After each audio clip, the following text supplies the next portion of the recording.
Fala, Milton, tudo bem? Tudo já é. Por acaso tá vazando muito barulho aí? Aqui? Não, vindo daqui. Não, Não, não, tá, o cara tá não, cortando a grama aqui do não, lado. tá super bom até então, tá super Tá bom. bom? Tá super Ele bom. tá cortando grama e pode atrapalhar, né? Não sei. Não, tranquilo, tranquilo. Daí eu mudo de Como é que ambiente, né? você tá? Como é que tá aí a recuperação? Tá recuperando já. Comecei. Fiquei que tô liberado no cotovelo Aham. para fazer fisioterapia. Já comecei na quinta passada a fisioterapia com o cotovelo, mas a tipoia fica mais, no mínimo, um mês. Porque o ombro só vai liberar. Consolidação total é com 3 meses. Tem que fazer. Quebrou muito quebrado, tinha uns 5 fragmentos.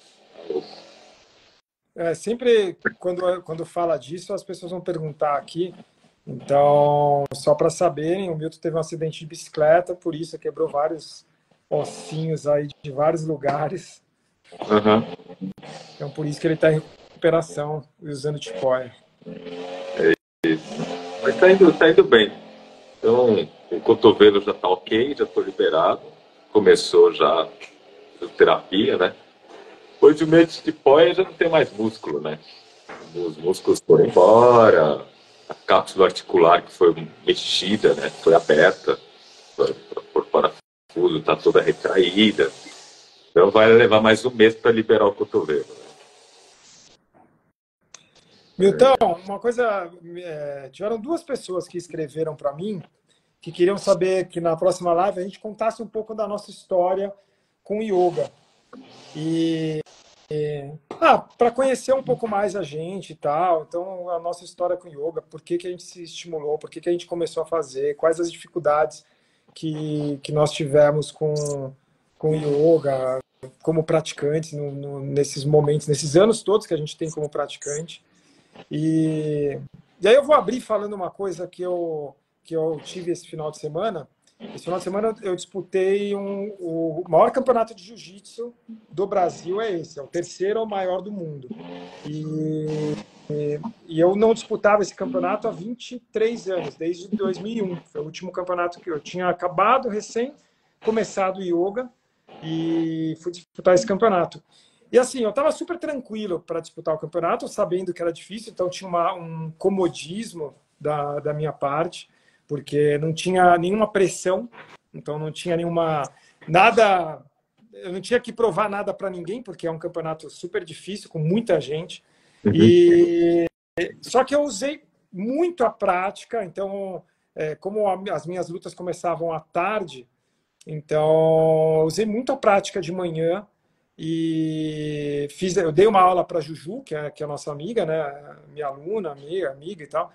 E aí eu dei aula para a Juju e aí ela falou: vamos praticar comigo o tempo inteiro. Eu falei: eu não gosto de dar aula e praticar junto, eu não gosto mesmo.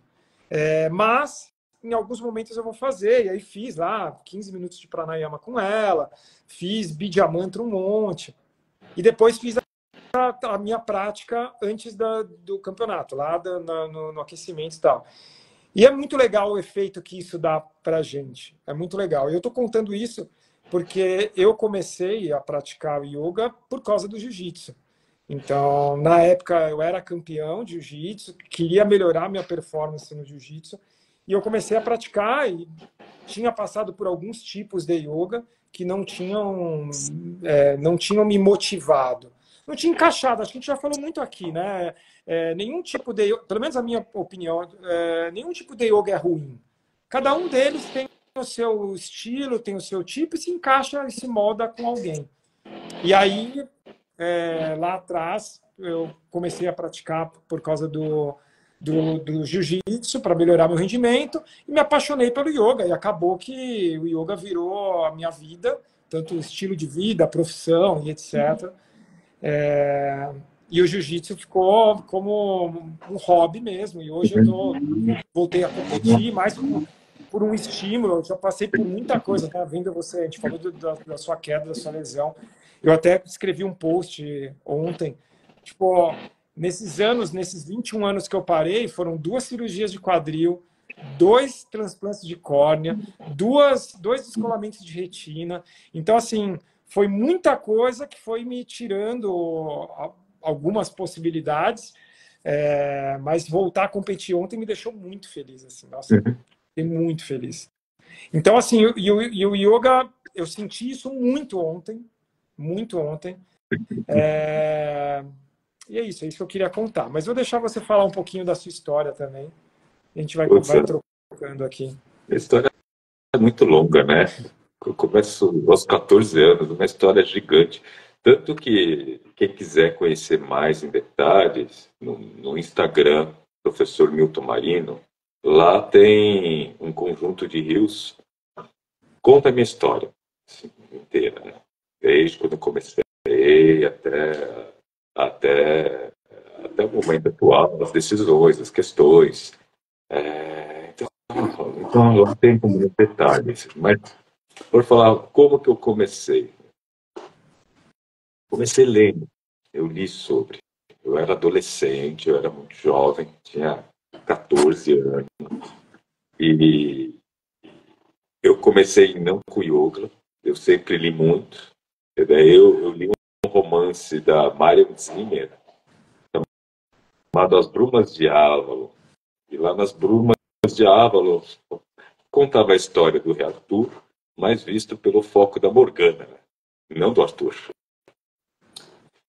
Daí conta assim 3 ou 4 gerações, né, de sacerdotisas de Avalon e toda aquela questão da magia, dos druidas e tal.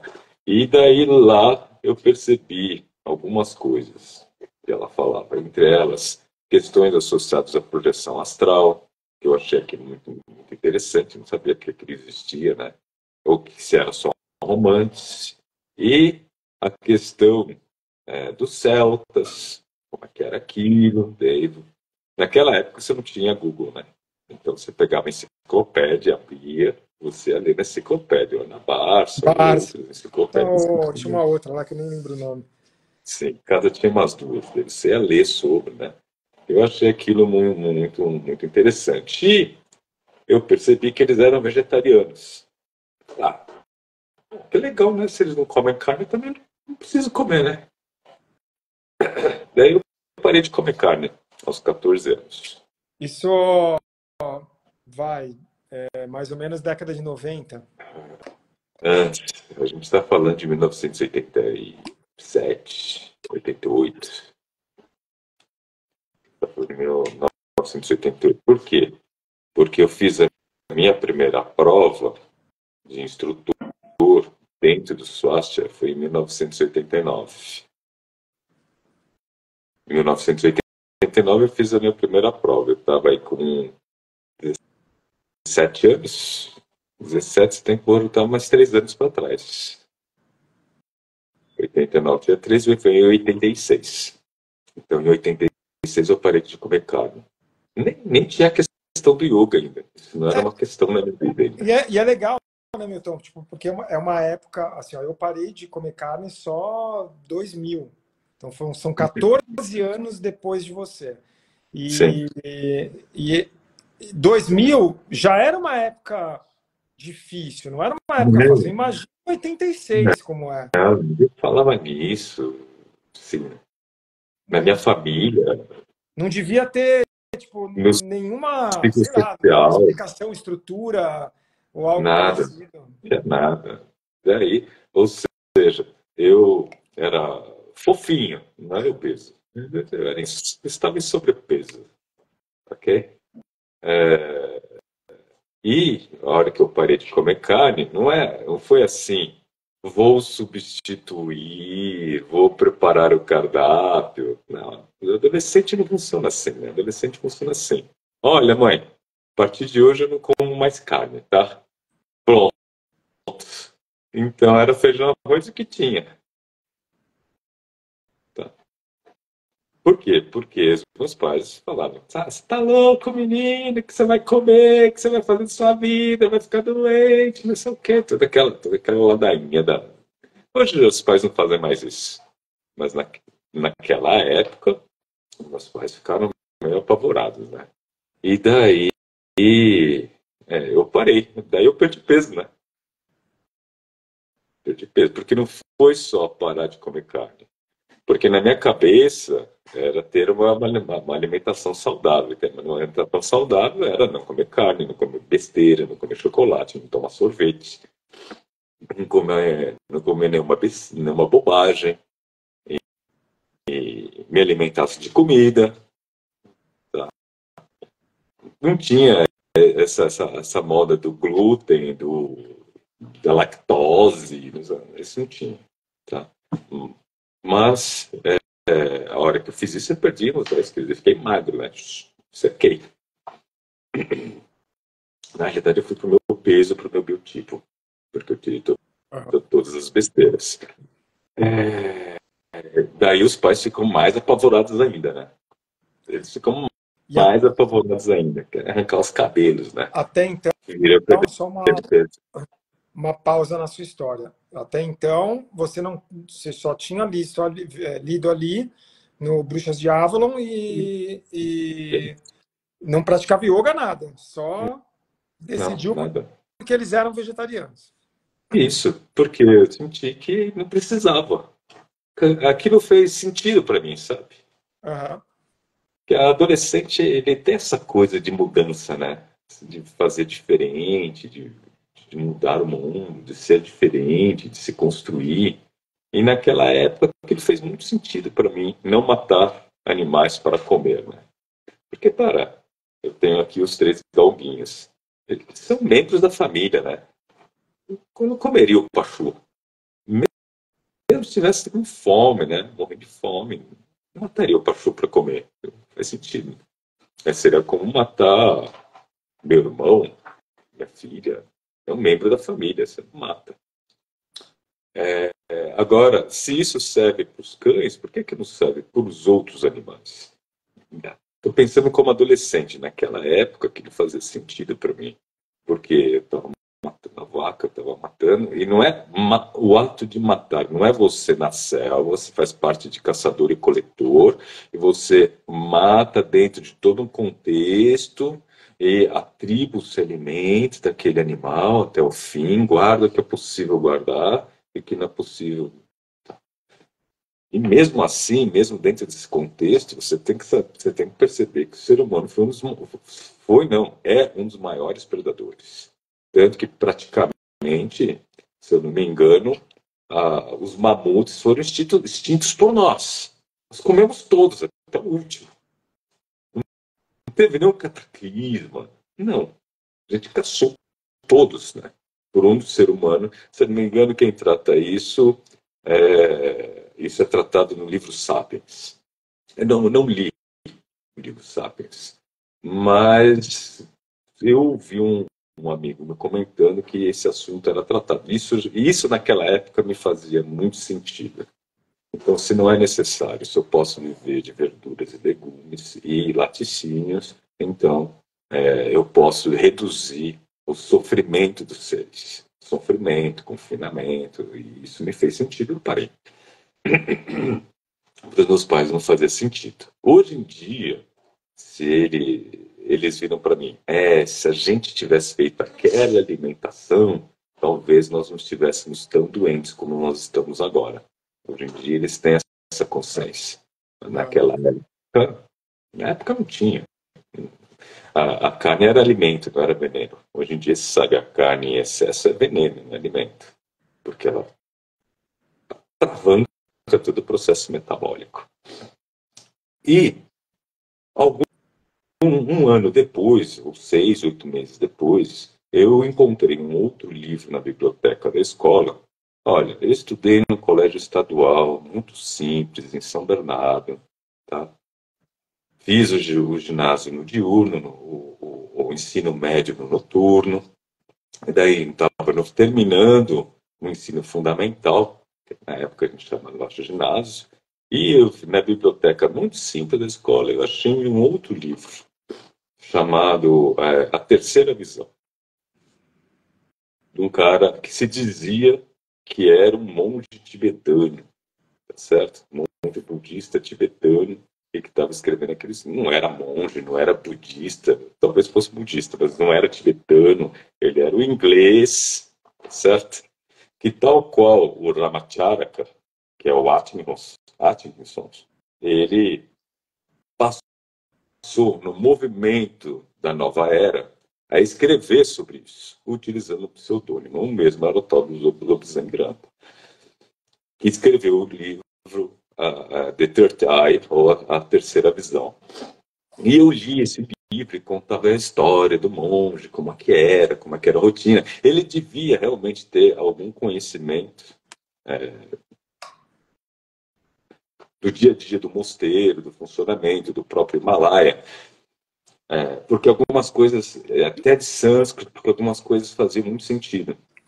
Isso ele foi escrito em década de 70, não me engano, ele foi escrito pela primeira vez em década de 70, então mesmo que não tivesse ido, já tinha passado pelo Tibete.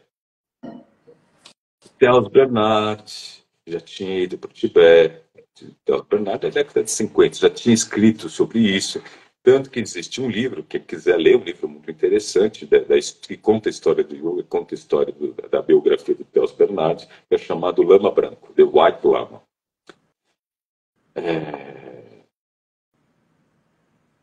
E o pai do Charles Bernard já tinha ido para a Índia, o tio do Charles Bernard foi o primeiro yogin estadunidense nascido e formado nos Estados Unidos, que é conhecido, ele é chamado de Pierre Bernard, acho que esse é o nome, Pierre Bernard, mais conhecido como The Great Om.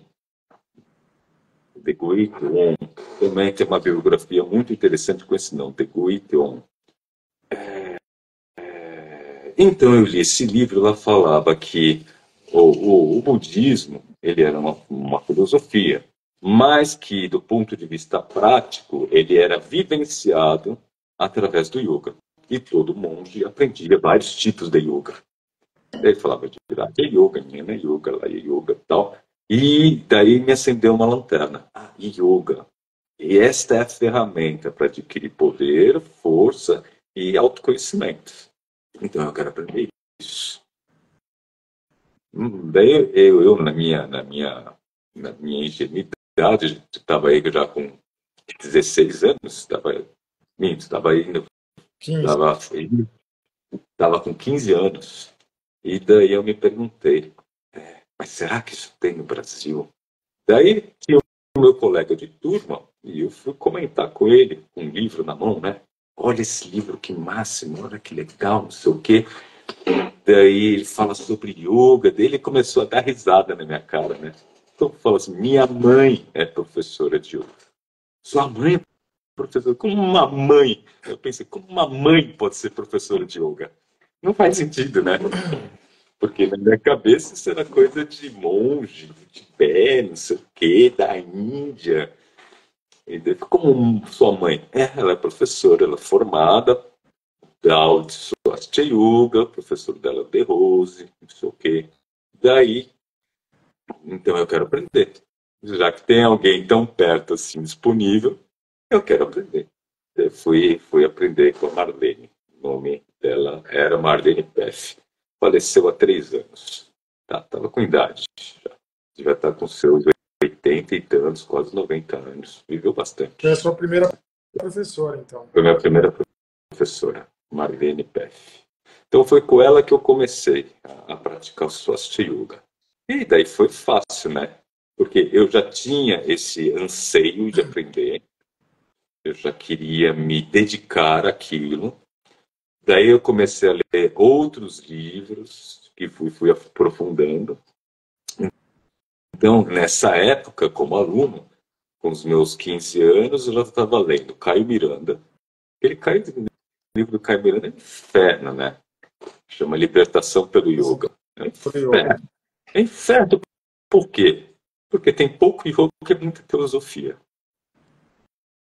Tá certo? Ele fala mais de filosofia do que ele fala de yoga ali. Sim. Então você lê aquele livro e ele é um inferno, né? Aqueles conceitos da filosofia são todos complicados, né? Todos complicados. E, por outro lado, eu li, ela me indicava os livros para ler, né? Os outros alunos queriam saber. Estavam lá para dor nas costas, estavam lá porque queriam outras E coisas. você, o que que te chamou mais atenção?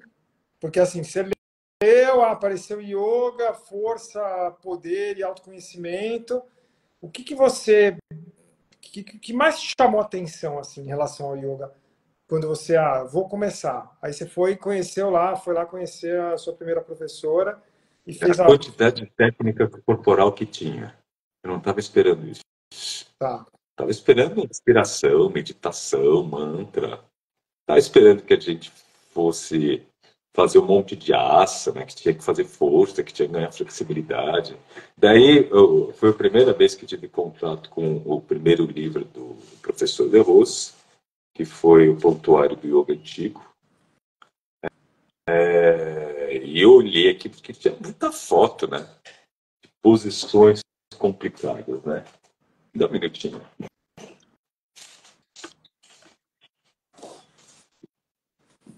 Para quem foi chegando depois, a gente estava tendo papo sobre história. Eu comecei contando um pouquinho da minha história ali, o Milton está contando a história dele com yoga.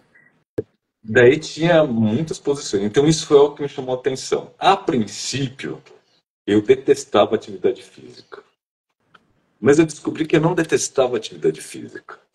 Eu detestava esporte. Ah, mas é igual? Ah, Não, não mas é você igual. detectava esporte pela competição? Pela Pela competição. Eu competição. sempre tive a sensação que a competição traz o que o ser humano tem de pior. Não fala isso não, Não que o Milton. ser, não que o ser humano tem de melhor. Ô, Milton, Certo? eu amo competir, Milton. Não fala isso não. Muito bem, mas você compete com uma outra cabeça. Ainda mais no jiu-jitsu, você não compete para ser campeão, você compete para você mesmo, entendeu? Mas Agora, será que mas isso é um não é processo, é introvertido? um processo interno, mais parecido com yoga, até porque é uma arte marcial. E eu gostava de arte marcial, eu não via arte marcial como competição. Tá. Até eu fiz judô muito tempo.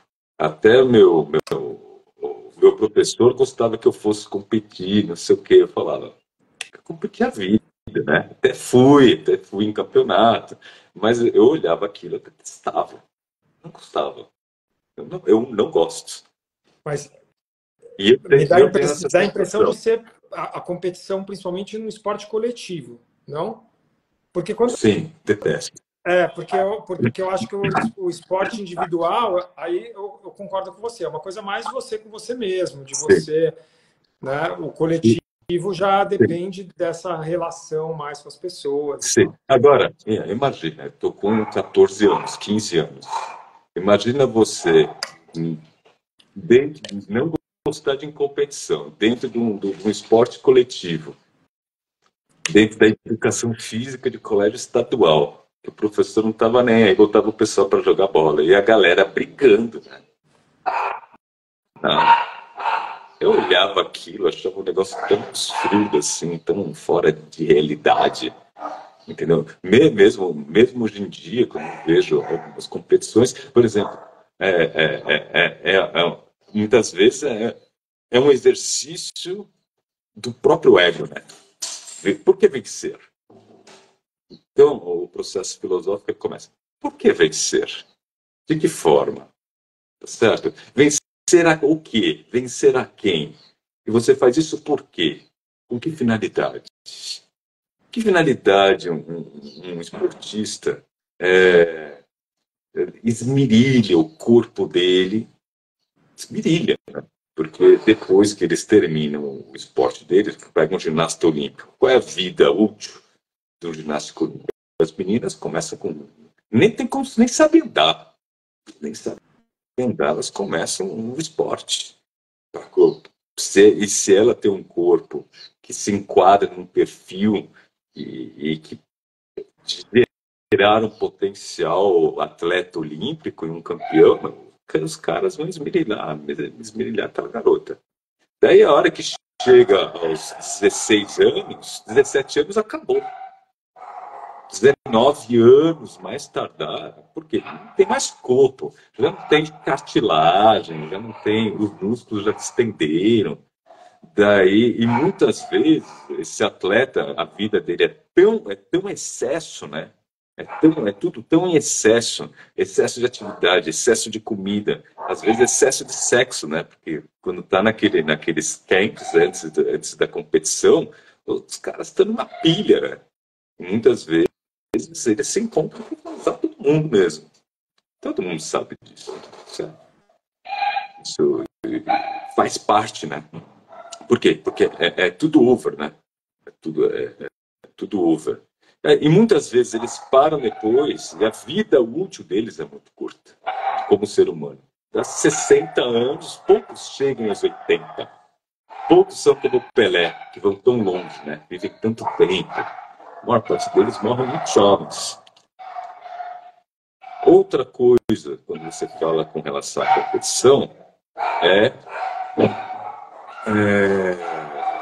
eles param no esporte. Um minutinho, recebe ele aqui.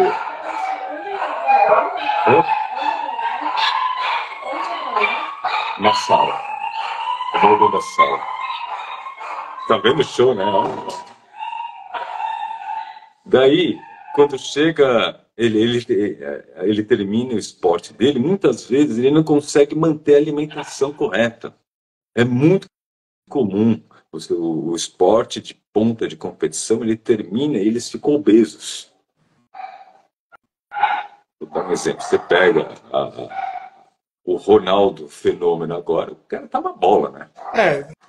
No caso dele, dizem os médicos que tem uma explicação e tal, mas o habitual é que as pessoas elas Não, cansam das atividades físicas e sim. aí Por quê? Porque, imagina, uma pessoa que durante 20 anos comeu 4.000 calorias, 5.000 calorias. Você consegue imaginar o que é isso? São todas alimentações desse tamanho. E daí, depois que ele para o esporte, ele come o quê? Ele tem que reduzir para 1.800 calorias se ele está sedentário. É comer nada, né? É difícil você se habituar a esse novo padrão. Então, quando eu penso em esporte, eu penso assim, quantas vezes você vê as pessoas totalmente emocionalizadas, né? Chateadas, porque o time perdeu. Você, não, você vê um pai de família matando o outro, cara. mas nesse quesito a gente tá abrindo o leque aqui de informações, Uhum. Sim, mas nesse quesito eu até conversei ontem com a Fabi e falei, sim. tipo, o ser humano tá desandando. Isso em geral, tipo, tanto não brigar, um matar o outro por causa de esporte. Eu ia até te fazer uma pergunta que ia sair um pouco Uhum. do assunto, mas vou Sim. aproveitar. Nessa época que você estava falando aí, pô, eu estava lá e não gostava de esporte e estava num colégio lá estadual e que a galera Sim. ficava brigando por causa do futebol e tal. Você sofria bullying? Não tinha esse nome na época, com certeza, Não. mas não. Eu não sofri bullying porque eu sempre fui muito Tá. inteligente. Tá? Primeiro, eu dava um jeito de fugir daquilo. Arranjava um atestado, arranjava uma doença, eu não ia nas aulas de educação física. Então, eu não me colocava em situações onde eu ia ser comparado. Eles iam me ver na sala de aula. Na sala de aula era incrível, entendeu? A partir do ginásio, eu era incrível, me dava muito bem.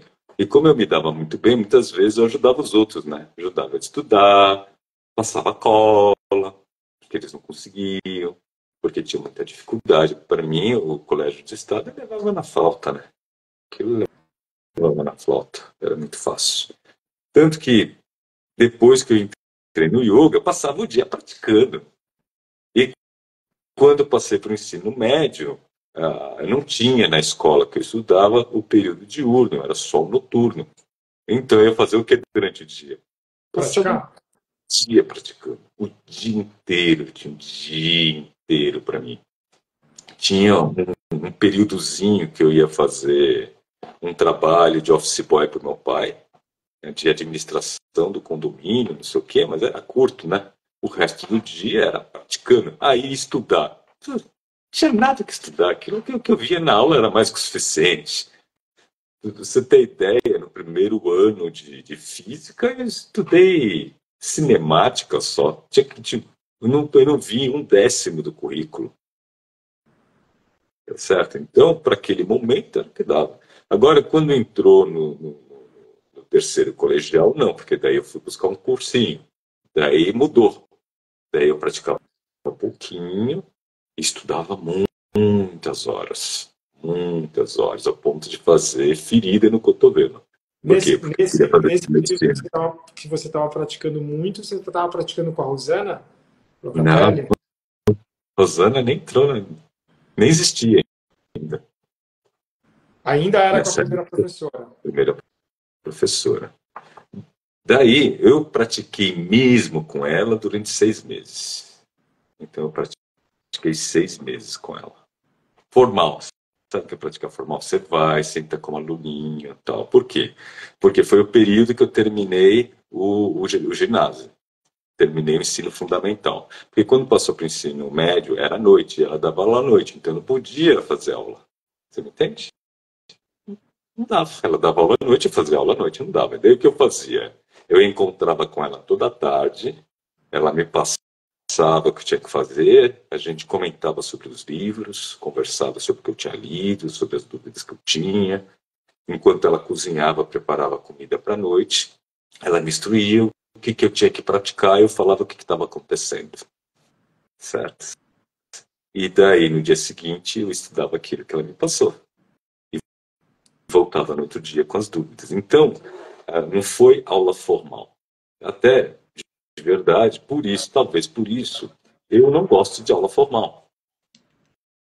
A aula formal é uma vivência, tal, é gostoso, você vivencia, mas a aula formal ela tem que ser complementada pelo estudo pessoal e pela prática pessoal, que é na prática pessoal que você vai ter a sua experiência, você vai se ver e dar orientação de perto do professor, que vai tutelar você nesse processo e vai falar, olha, isso aqui não está bom, olha, você está com tal dúvida, veja tal livro. Ele não dá resposta, ele quer que você tenha resposta. Então, leia tal livro, veja tal coisa, ou pratique tal técnica. E assim ele vai te guiando. Até que teve um momento que ela virou para mim e falou, estou tão doente hoje, estou muito gripada, não consigo dar aula. Eu estava aí com 16 anos. Consigo, estou muito gripada. Você não pode dar essa aula para mim? Era à noite. Eu falei, tá bom, eu falto na minha aula e dou essa aula para você, não tem problema algum. Nunca tinha dado aula. Daí É muito parecido de história. eu peguei ela me emprestou aqueles cassetes, né, que você leva assim no ombro, para levar para dar aula. Daí eu cheguei lá na escola e dei aula. Dei uma estangaçada, né? Dei aula. Daí eu terminei a aula, os alunos gostaram tanto que ela virou e falou, olha, eles não gostaram muito. A aula de sábado a partir de agora é sua, você pode continuar dando aula. Foi assim que eu comecei a dar aula. Então, não conhecia a Rosana Ortega ainda, não fazia parte da minha história. Talvez ela nem praticasse ainda, assim, tá? Talvez ela nem praticasse ainda. Não faz. Quem estava na minha vida era a professora Marlene.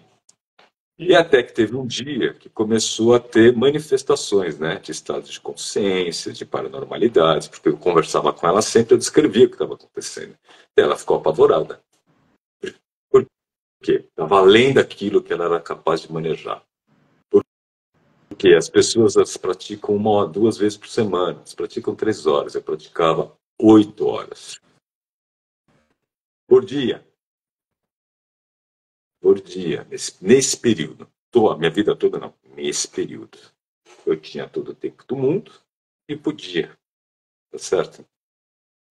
E podia fazer isso. E daí ela falou, olha, para mim deu, eu não consigo, daqui eu não consigo.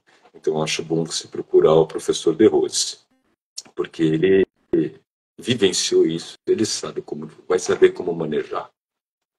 Foi daí que eu fui procurar a rede De Rose. Nem era a rede De Rose, né, cara? Chamava Unioga, então era outro contexto. Era outro contexto. Então foi assim. Fazendo uma parte, é muito parecido essa parte da história de você dar aula, porque não sei se você lembra que eu também fui assim, né? Foi Eu assim. era aluno da Alessandra, e aí ela Mas, simplesmente, não sei. assim, na sua época não era para ser assim. Não é? Não era para ser assim. Foi assim porque ela precisava de mão de obra, né? Simplesmente Precisava de ela mão de chegou obra. e falou, ó, queria que você desse essa aula para mim. Era a aula que eu praticava, né? Era a E aula que você eu praticava. desenvolvi. Eu tava, Sim. tipo, mal tinha entrado no Tinha processo de... entrada na turma. Sim. Ou seja, E isso é muito errado, né? total errado. Isso é Mas, total errado. assim, querendo ou não, tô aqui Tá aí, né? e Tá aí. acho que esse foi um motivador. Aí eu falo que ela teve Sim. esse papel importante, porque, assim, é o horário que eu dou até hoje. Então, há 23 anos, eu dou o mesmo horário, que é esse horário que eu assumi, que era o principal horário da escola. Sim. Mas você percebe como, ao fazer isso, mesmo a Marlene a gente está falando de década de 80, né? Uhum. Começo de década de 90. Naquela época não tinha.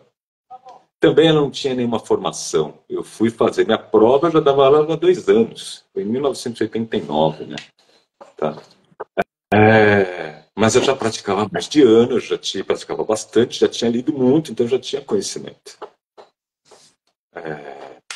Mas mesmo assim, podia dar muita merda, né? Podia, Podia machucar super, alguém, super, podia lesionar, super. podia fazer uma gestante perder o neném, Porque podia. essa época que você está falando, esse período de, tipo, me intensifiquei a prática, foi a minha vida, porque eu me apaixonei pela prática e comecei a praticar várias horas por dia Podia, né? É nesse isso, nesse processo. período, nesse processo.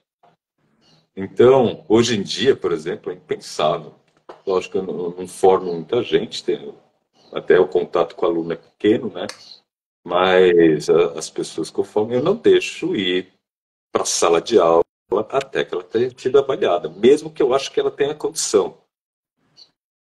Mesmo que eu acho que eu tenha condição de dar aula. Não, só vai dar aula depois que fizer a prova e um conjunto de iguais falar, olha, você tem condição. Até porque o professor que forma, ele está envolvido emocionalmente com o aluno.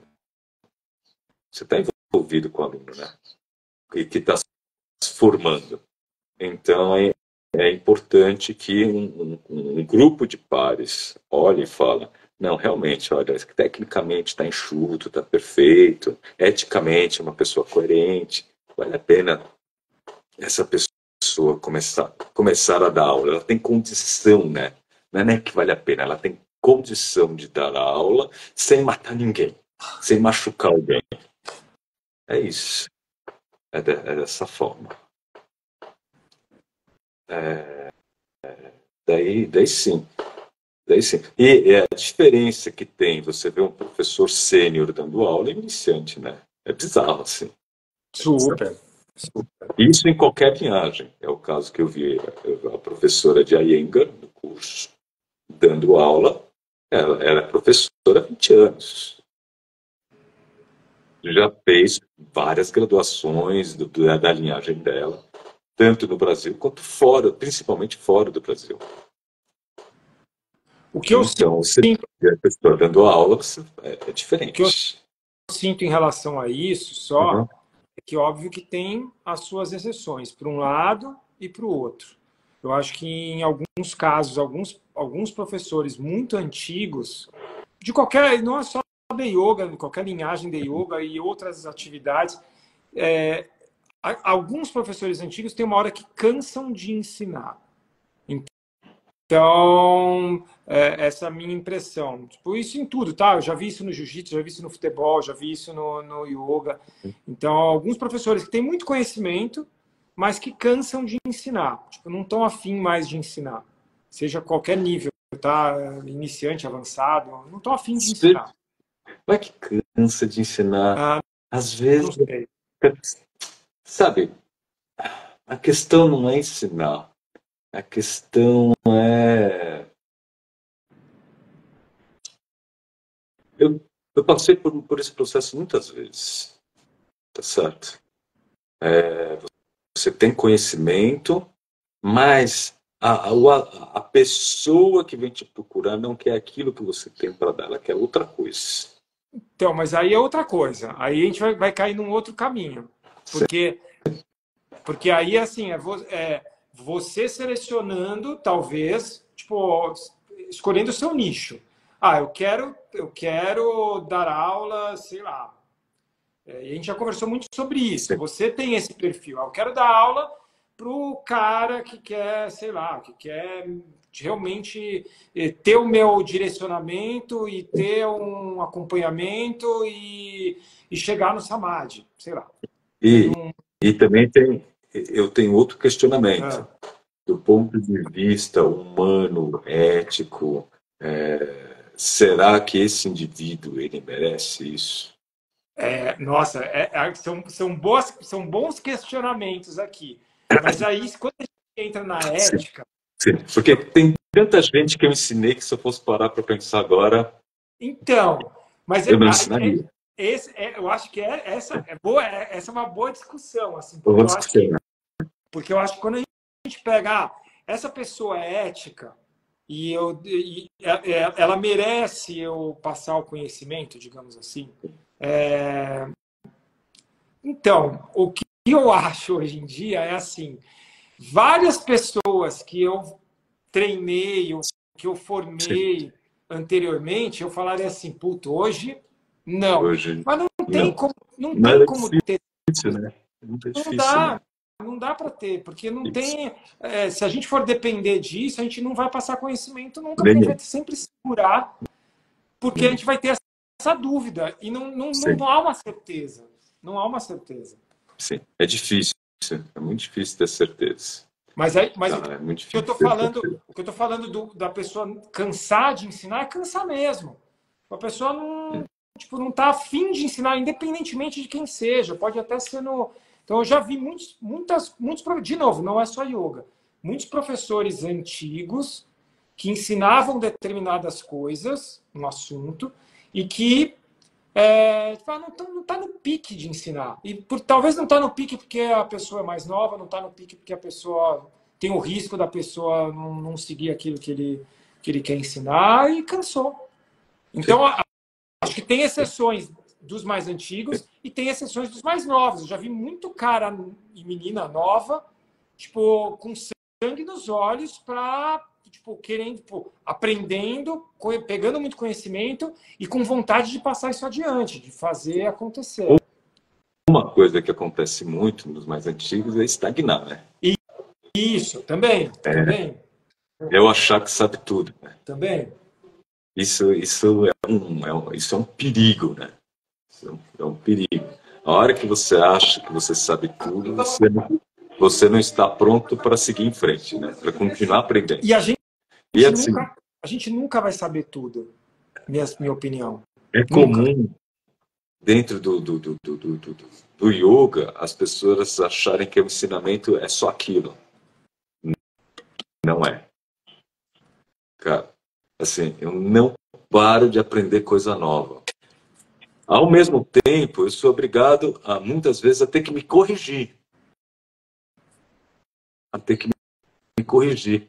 Há ideias que eu tinha e que eu achava que eram corretas, com o tempo eu tenho que falar, as evidências atuais mostram que não é bem assim. Tá Eu já certo? vi você fazendo isso várias vezes. Vai. E eu acho isso muito bom. Só que aí eu vou agregar um outro fator, porque não é só o conhecimento do yoga.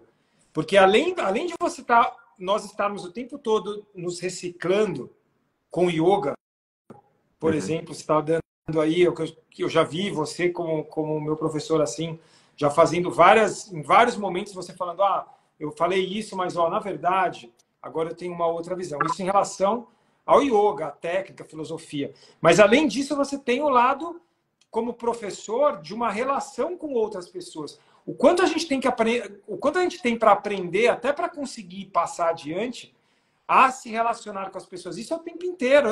É o tempo inteiro a O gente vai tempo estar inteiro. aprendendo. Então, nunca vai ter. Agora não tenho que aprender mais, cheguei no. Porque aí, de repente, vem um outro aluno com outro perfil, com uma outra necessidade que você vai ter que Sim. se ajustar. Sim. E aprender. Mas eu nem estou falando disso, estou falando de conhecimento técnico mesmo. Tá. Você vê que o cara, ele não sabe o que está acontecendo no mundo, né? O cara não lê um artigo, não sabe quem tá divulgando, não sabe quem está produzindo. E sem contar que tem professor que aprende pelo Instagram, né? Ele acha que pegando vídeo no YouTube e no Instagram de alguém que está falando alguma coisa, ele vai aprender muita coisa. Não, olha, o cara que está dando ensinamento no Instagram, mesmo o Milton, tá? Ele vai dar uma fraçãozinha do que ele conhece. Sim. Ele vai dar uma fraçãozinha. Por quê?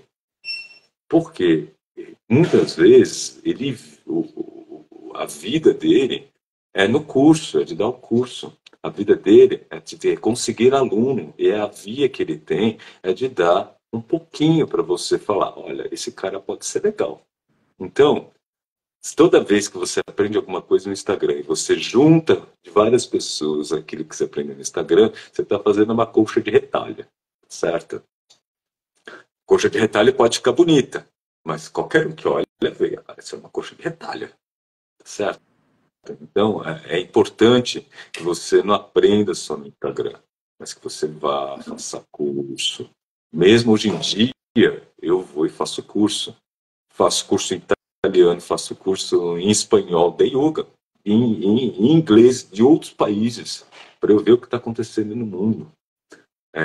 Ler livros, ver o que está sendo publicado, ver os artigos, pega a bibliografia do livro que acabou de sair, olha a bibliografia, destrincha a bibliografia, seja de artigos, ou seja, então, continua, né? Ao continuar, você vai ter mais vontade de ensinar, né? Porque você começa a sair da mesmice, né? Você começa a sair da mesmice.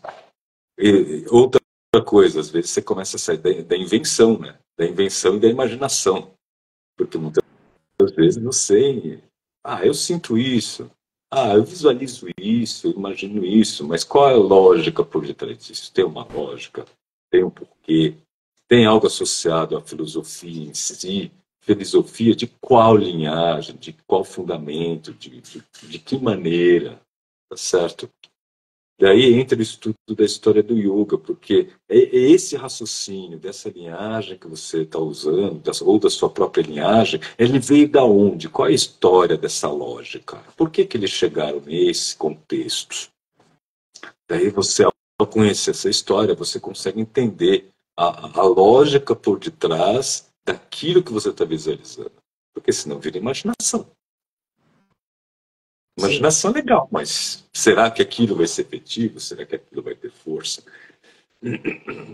Então, são detalhes que o professor antigo ele tem que continuar. Então, a minha ideia é continuar estudando até morrer. Estudando e praticando até a Iyengar, com seus 80 e tantos anos, um ano antes de morrer, ele praticava 3 horas por dia. Dessas 3, se eu não me engano, dessas 3, 2 eram de asana. Certo? O cara estava com 80 e tantos anos. Velhinho já. Que não precisava fazer mais a viaça, mas ele continuava. Se você pega o primeiro livro do Iyengar, que é o Light on Yoga, e você pega os demais livros, você percebe nitidamente, ele desenvolveu todo um trabalho profundo na área de asana, profundo mesmo. com detalhes, com a ajuda de anatomista, para saber onde põe o pé, de que forma tal. E daí você percebe nitidamente uma evolução para as técnicas de respiração, das técnicas de respiração para a filosofia, tá certo? Daí que você entra no Light On Yoga, começa com Light On Yoga, depois vem o Light On Pranayama, e finalmente Light On Yoga Sutras, e até existe nesses professores desse período, que começa entre décadas de 60, 70, com o Asana, que vem da linhagem do Krishnamacharya, vem o autoquestionamento. Se a semente que eles deixaram para o yoga realmente foi uma semente boa. O quanto que eles não distorceram. O quanto que eles não deixaram de voltar ao aprofundamento na filosofia.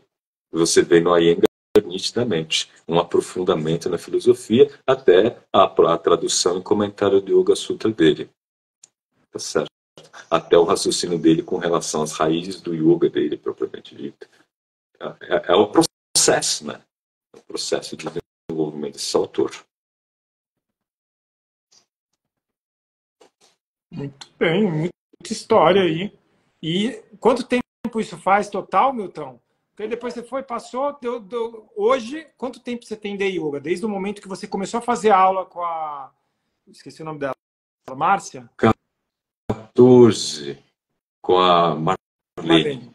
Eu tinha 14 anos, eu tô com 50. 54, 36. Dá 40, das 40, 36 anos. 36 anos de yoga, 16 tira mais 2, eu dou aula há 34 anos. Há 34 anos que eu dou aula. É isso. Bota tempo, hein, Milton? Bota tempo. É isso. Tem muita história, assim, eu imagino, porque eu com 24 de yoga e 22 ensinando, nossa, cada hora eu lembro de coisas assim, nesse período todo, que eu falo, nossa, imagina o Milton. Sim. E o que eu sinto, e espero que cada vez mais, é que ainda existem muitas questões, né? Essa é de Swastika Yoga, mas o De Rose, mas o pessoal De Rose, mas é yoga, não sei. Tá na hora de acabar com isso, né? Essa briga não é nossa, né?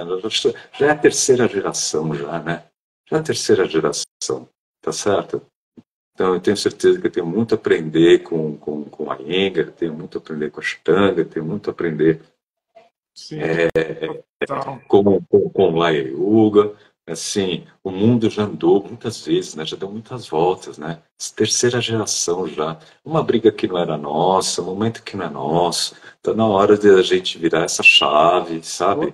E deixar de excluir pessoas por coisas que aconteceram no passado. Eu tenho essa visão em relação ao yoga, aquilo que eu falei aqui no começo, que a gente já conversou várias vezes e a gente tem essa opinião de, tipo, acho que tudo tem os seus ônus e bônus, todos têm suas qualidades e as pessoas se encaixam. Tem pessoas que vão se encaixar com um determinado tipo de yoga, tem pessoas que não vão se encaixar com um determinado tipo de yoga.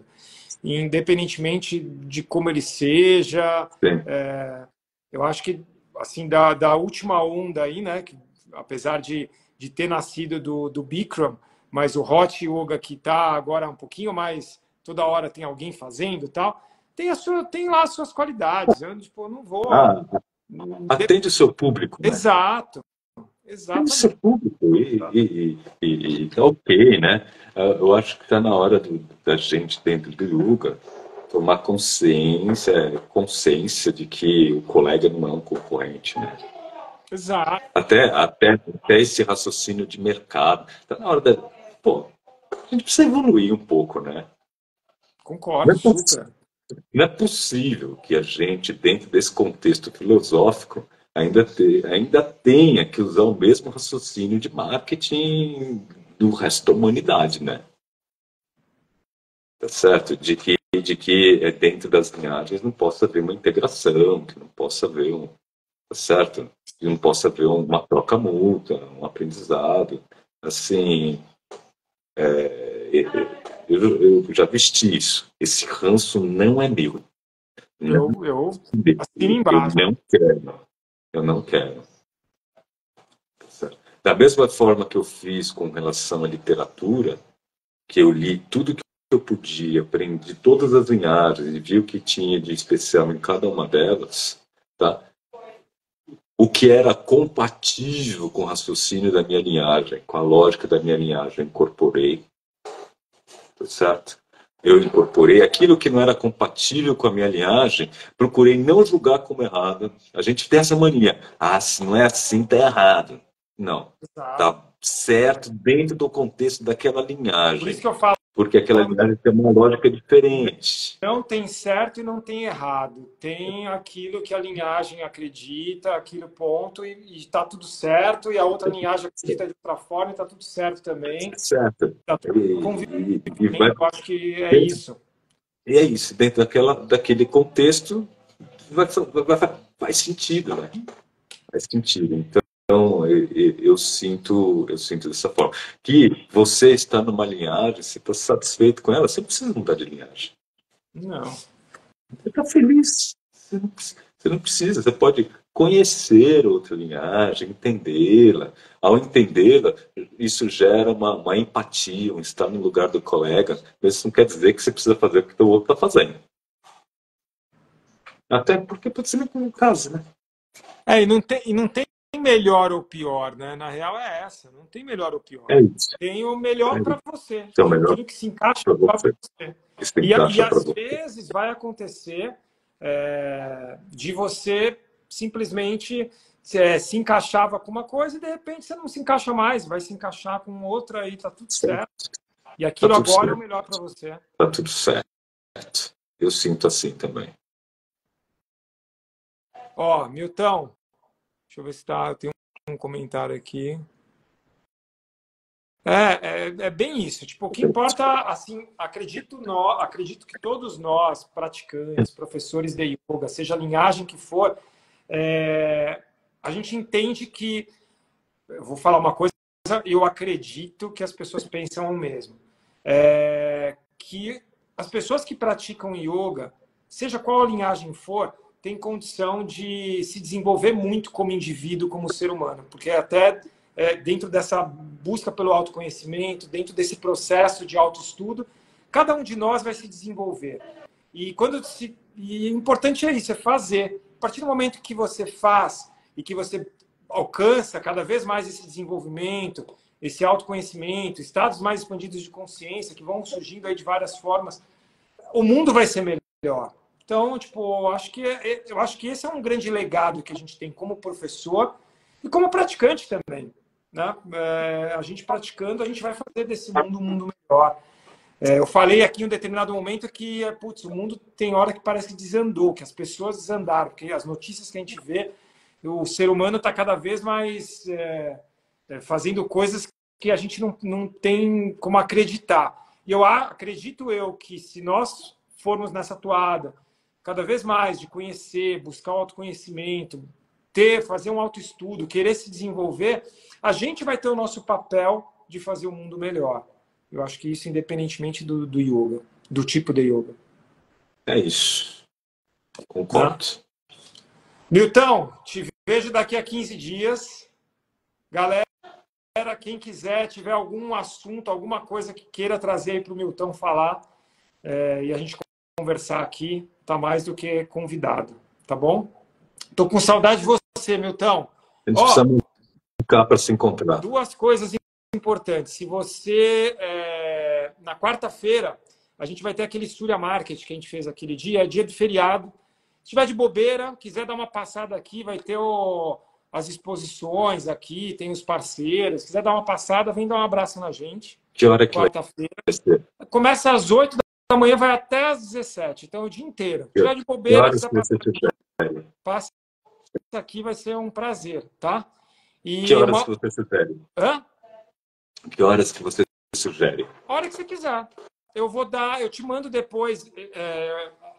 Tem um horário que eu não vou, que eu vou estar aqui entre 12h e 2h, eu vou estar aqui, eu vou almoçar aqui do lado. Então, esse é um então horário pode bom. ser esse horário, né? Tá? É um horário que eu vou te encontrar, né? Porque depois, 2h30, eu vou dar aula aqui, né? Tá. Vou ter a vivência aqui. Bom.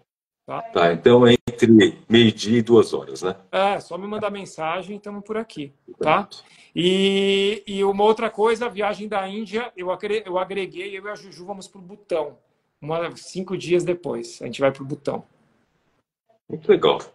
Um lugar que eu queria muito conhecer. Butão. É Então, isso. Tá? bom passeio. Super beijo, tá? Beijos. Beijo. Tchau, tchau.